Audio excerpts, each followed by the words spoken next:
Hey guys, in this video I will explain to you how shadow work affects your manifestation and what you can do about it. So I will make you understand, okay, what is the connection between shadow work and manifestation, and what will you get if you do shadow work, and how does that function actually, okay? So first of all, what is shadow work? So at the start, when you were a child, like very, very young, maybe like literally just born a couple of hours ago, like you were whole, like completely whole. Like you imagine a circle that is perfectly round, you know, like a white paper, nothing was lacking, basically. But then you learned that there are certain things that are right for you or wrong for you. Your parents could deal with certain emotions, for example. So they were teaching you to suppress certain parts because it was not appropriate in your society or in your family. Okay? And because of that, these parts of you did split off. And as a result of that, it created a separation in you. And this separation was reflected back to your reality, that you experience separation maybe from people or maybe from your goals. Okay, so as a result, you experience, because your parts that you started to suppress, for example, your parents were very harmonious, you should not be direct, right? You should not be direct or assertive. Then you start to suppress that part. And this creates a separation also very often from the same kind of people, because these people are triggering you, right? For example. So that means when we have this separation within, this is my experience, then it will create the separation also in this outer world towards people. But what most people don't know is it doesn't just create a separation towards the people, it creates also the separation between your dreams and you. So what is the reason that you haven't achieved or manifested your goals, for example, right? It's because there's a separation between the desire of your heart, what you truly want. I don't mean the brainwash from society, I mean the real dreams. Okay, there's the separation between these dreams, and at the same time, there's this shadow, right? So basically, if you wouldn't have this shadow, if you would be completely connected with yourself, you could allow yourself instantly to manifest that, right? It's the same like with people that triggering you. If you will have these triggers, you could instantly allow yourself to be connected towards these people, right? And this is how shadow works and manifestation works. So the stronger the separation that was created, okay, the harder it seems to manifest your dream. And even if you try to visualize that and take action, it's still in the inner world, the separation is still there. So the distance, still feels like it's pretty distant and far away from you, right? The more you have these suppressed things, especially towards a certain goal, let's say you want to become rich, okay? The more you have these suppressed things towards money. For example, I found out sometimes in my childhood when I was thinking about goals, I was multiple times triggered. And this was because I didn't get a toy as a child. And already that affected me because I learned in as a child, okay, I don't get what I want. So didn't get a toy, I was crying. And later it was like affecting me like that. I was thinking, wait, I won't get my goals subconsciously. I didn't know that for many years until I started to release that. Okay. To manifest your dream, you have to encounter every opposite force that exists within you. So every kind of resistance that exists within you in form of a feeling of lack or a trigger or just any kind of resistance, you need to encounter everything of that stands on the way towards your dream and towards your goals to manifest that. This is how it works. Okay, now What are the different levels to understand your shadow? So there are different levels that you need to understand to be able to transform your shadow. So the worst level, basically worst, is when you were a child, things happened to you, but you forgot them, okay? You forgot them also to protect yourself and your psyche. And this is what we call repression. So these are the things that you don't even remember anymore.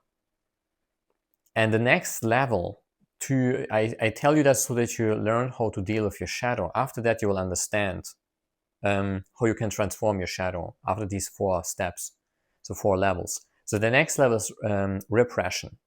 And repression is the stress that you recently encountered in the last days and weeks. Okay, something that bothered you, but you could maybe not release that, right? Some worries or something like that about the day. And then there's a higher level is expression. And expression is when you bring it to the outer world by talking, for example, about your shadow of someone you can trust. You release already some resistance towards that. This is one of the most simplest and easiest way. Another form of expression can be also to bring it into the paper.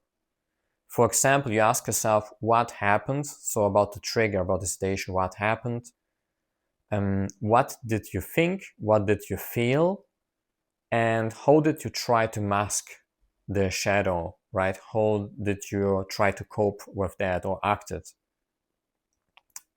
Okay, so that you become aware what's actually happening, you express that, you express these emotions and your thoughts, your doubts. And this helps you also already to release some energy, some resistance towards your shadow. And the highest level, the 4th level, is surrender. It's also known as letting go, right? And this level basically works by not expressing it, but going completely within, exactly towards this resistance, by feeling this resistance in a safe space where you allow yourself to just feel this resistance and go within. And as you do that, you start to recognize this resistance, and a form of acceptance happens by simply you just observing this feeling and not trying to judge it, not trying to say whether it's good or bad, or whether it's helpful or not, by simply being with this feeling and not doing anything else basically with that, and allowing yourself also to your body to be relaxed, as being relaxed while simultaneously experiencing that. It's basically the opposite of what happened to your during your childhood. So during your childhood, first you were separated. This part was separated of you, right? Your parents or someone told you this is wrong. Do not do that, or you won't get that. So something you was separated. You were maybe mad, but you could not proceed your feelings as a baby. Okay, and later after the separation, you didn't thought about it anymore, so it was suppressed. You were unconscious, in short, and you are not accepting it. So this is the opposite. The opposite is simply to become conscious of it. So becoming aware of all these things and expanding your awareness. And the second is the acceptance. So it's the opposite of separation, is acceptance, right? You connect with this part again, and you restore this connection. If you can restore already just multiple triggers towards your dreams, your dream will manifest already way more high likely, right? If you can restore multiple of these triggers that are in front of your dream, or multiple of this resistance, like that appears maybe in form of doubt.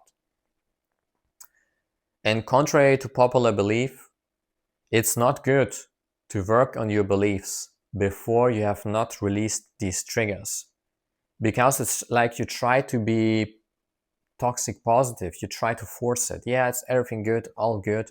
Okay, fuck, my CapCut works only for 10 minutes. So now I will continue. So what do I want to say? Yeah, by you trying just to change your beliefs before you release the trigger, it's like you suppress that.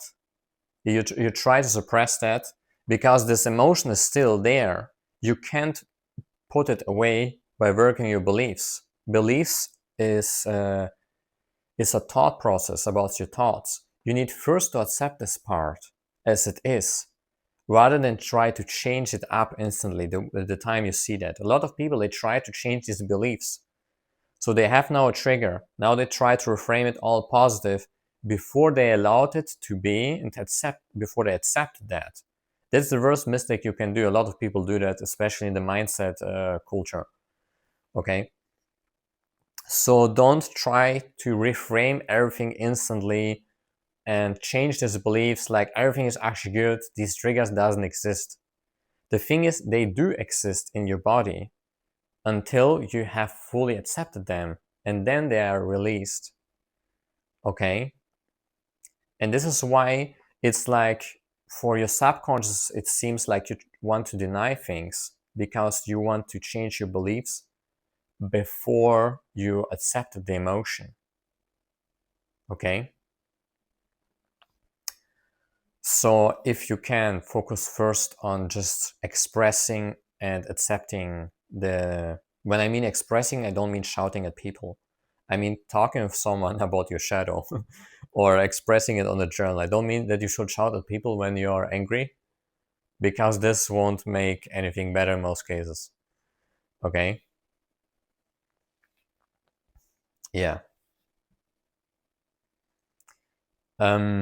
So yeah, that's it basically.